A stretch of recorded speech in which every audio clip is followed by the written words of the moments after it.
Hi everyone, today we will talk about how to fix WhatsApp media not showing in gallery.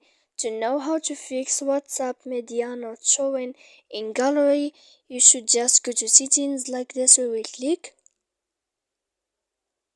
settings. When you will see this page, you will go to apps, default apps, app settings. When you will see this list, you will go down to find the application of WhatsApp like this. And when you will see this page, you will click for stop. When you will end this, you will enter to storage. After that, in this page, you will click clear cache, and then you will go to clear data. And after all that, you can turn off your Wi-Fi. So please don't forget to support us by like and subscribe. See you next time in another video, and thank you for watching.